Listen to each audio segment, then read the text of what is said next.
इस्लामाबाद नुमाइंदा दी voice of योके सदर तहरीक इंसाफ आज़ाद जम्मू व कश्मीर और साबिक वज़ीर आज़म सरदार अब्द अल क़य्यूम नियाज़ी की नामज़द कायद हज़ब इख्तिलाफ ख्वाजा फ़ारूक मेंबरान असेंबली चौधरी मकबूल और मोहम्मद इकबाल के हमरा पाकिस्तान तहरीक इंसाफ हाफिज़ Ahmad general secretary T Azad Kashmir राजा मंसूर और दीगर कारकुनान ने सरदार अब्द अल क़य्यूम नियाज़ी और दीगर कायदीन का पुरतपाक इस्तकबाल किया। सदर तहरीक इंसाफ आज़ाद कश्मीर और साबिक वज़ीर आज़म सरदार अब्द अल क़य्यूम नियाज़ी से मेंबर कश्मीर कौंसल सरदार रज़्ज़ाक़, साबिक उम्मीदवार असेंबली वली पंच राजा आफ्ताब और दीगर कारकुनान ने मुलाकात की और पार्टी सदर बनने पर मुबारकबाद पेश की।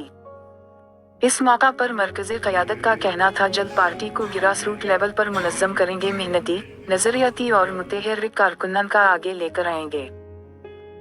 इमरान खान के नज़रिए के साथ वफादार लोग इस पार्टी का असल असासा ही पाकिस्तान तहरीक इंसाफ आज़ाद कश्मीर को सदर तहरीक इंसाफ आज़ाद कश्मीर सरदार अब्द अल क़य्यूम नियाज़ी की क़यादत में आज़ाद कश्मीर की सबसे मजबूत जमात बनाएंगे।